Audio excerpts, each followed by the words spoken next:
The highly anticipated Iowa caucus took place this week, but the Democratic winner remains unclear. The reporting of the results and circumstances surrounding the 2020 Iowa Democratic Party caucuses were unacceptable. As chair of the party, I apologize deeply for this. The Iowa Democratic Party ran into technical problems, resulting in massive delays in the results of the state's caucus being released. Several Democratic candidates immediately headed to New Hampshire, which holds its presidential primary next week. This caucus crisis was considered an embarrassing twist after months of promoting the contest as a chance for Democrats to find clarity in their crowded presidential field.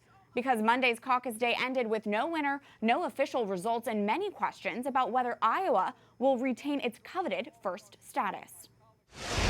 Joining us now for pro-life analysis is Marjorie Dannenfelser, president of the Susan B. Anthony List and co-chair of Pro-Life Voices for Trump National Advisory Board. Marjorie, thank you for being here. As someone who has been so involved with many elections, what do you make of the fact there's not yet a clear winner from this much sought-after Iowa caucus? Well, it's really interesting to step back and look. This bunch of people are a mess, arguing against each other, trying to find daylight between each other on foreign policy, on tax policy, on budget. There is a little bit of light between them all. They're trying to make that distinction just so that they get the votes.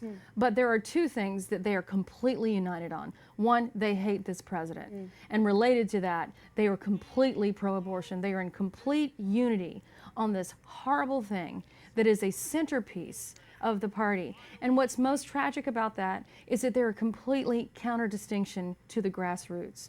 The grassroots pro-life Democrat is about a third of the base, and they're completely ignored, not allowed a home.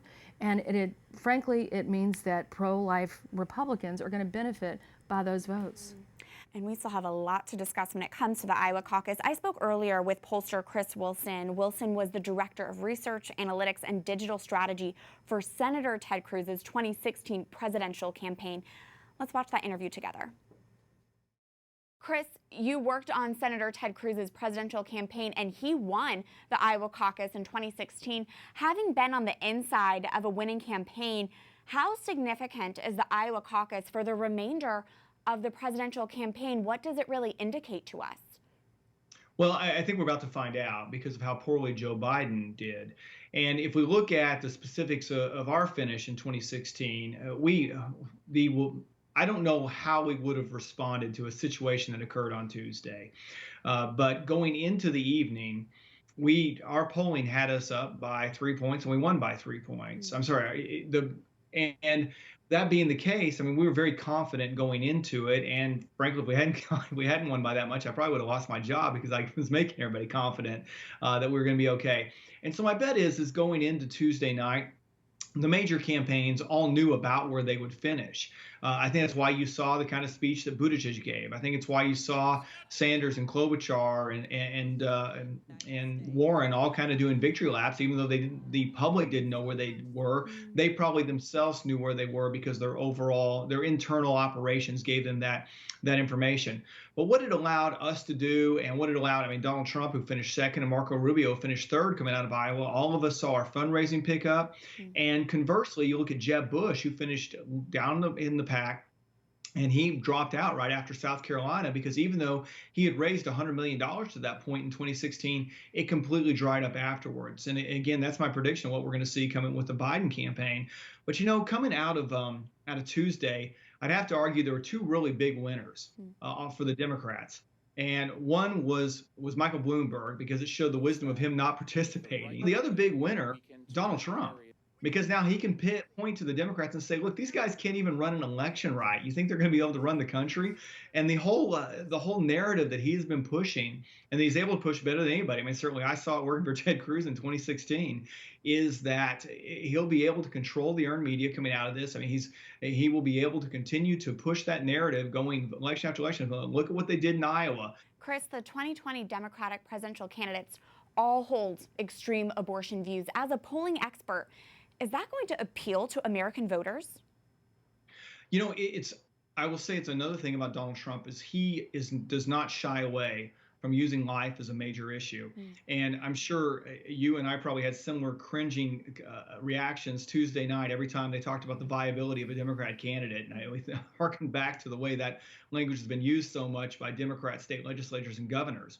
But all seriousness, I think you will see the Trump campaign run a very effective campaign, reaching out to and working with coalitions like the Susan B. Anthony list and other pro-life groups to reach out to pro-life voters and make sure that they are at the polls. And I'll tell you, that's one of the reasons why Donald Trump beat Hillary Clinton in 2016 is because of the life issues. He addressed the life issue. He addressed Supreme Court judges that would ultimately help decide the life issue. And I think he learns those lessons very quickly. And whenever it's like back in whenever he was running the Trump organization, when he found a marketing technique that worked, he ran with it. Now he understands that life works as an issue. And I've said that to my clients all along. Marjorie, what do you make of what Chris Wilson had to say and how significant this Iowa caucus is? Well, I think the Iowa caucus is really significant in the same way that his overall message was significant.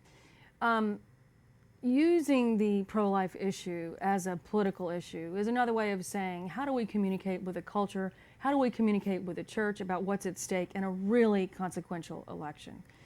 If this is just a matter of, I don't know, an appendectomy or a tonsillectomy, and we're talking about the rights to do that or not, then that's one thing. This is a dumb movement, okay? But if it is actually the death of a precious little boy or a little girl, then you've got a really powerful movement and message to put behind your campaign. And the more you're authentic, the more you'll be followed by the people who will help elect you. And the more you follow through, the more you will be reelected. So this person that is Donald Trump, this Manhattan playboy, this most unlikely person, has become, perhaps because he's not really a typical politician, someone who decided to make that promise, make that commitment, gain the advantage of this beautiful, diverse movement, Democrats, Independents, Republicans, nothing at all, that movement behind him, and then as president, operating as that person, unlike any other Republican president before him. And then saying, do you want more of that? Do you want more transformation of the judiciary so we can overturn Roe versus Wade and actually allow states to pass laws that will save the lives of human beings? Well, sign up with me again. And that is a great question. Why would we not? Marjorie, are there Democrat voters, though, who are following this pro-life issue? What do we know about pro-life Democrats and the role they'll play in 2020? Well, there's two things that we know about pro-life Democrats. They are numerous. They are self-described almost a third of the party. Just that label, which most people don't like to label themselves. I'm good with it, but most people who are not paying attention don't really love the label. Almost a third of Democrats call themselves pro-life. 44% want abortion eliminated after the first trimester, after the first 3 months. That is not the pro-choice position. So the two things are, this is their position, this is who they are. They're massive, and they're particularly numerous in the presidential battleground states and the Senate battleground states that will make a difference in this coming election. The other thing is that they are not represented by their national party. They are alienated, they are without a home, they are bereft and sad. I mean, I know so many pro-life Democrats. I used to work for one. I have those tendencies myself because it's the defense of the little guy that used to be at the heart of the Democratic Party. Without that representation at the top of the ticket, they are ceding votes. They are leaving votes on the table that they would need. The Bidens of the world, who claims to be Catholic, who says that this is the legitimate Catholic position to have, is dead wrong, and he's completely out of sync with a base that could have elected him, but now won't. Marjorie, I mentioned you are the national co-chair of Pro-Life Voices for Trump. Can you give us some insight into how much the president will prioritize the pro-life issue throughout his campaign and throughout this year? Well, I think it's going to be consistent with what he's already done. You know, the first president to ever show up, not phone it in to the March for Life. There, communicating, motivating, mobilizing, excited. His one regret was that everyone in the march, the hundreds of thousands there, couldn't be in that fold. That's how he really feels. I've come to know him, and I think he has come to feel that the pro-life movement is his family. So that's a beautiful sentiment and very true, but what's more important is how he has behaved, how he has acted. So And the State of the Union message, he was very clear about how central this is to his presidency. He even pointed out a young lady in the, what we call the balcony of heroes, a little girl that was born at 21 weeks. Ellie, who is a symbol of why it is at least rational to stop abortion, at least, you know, around the point that she was born. There's the face of it.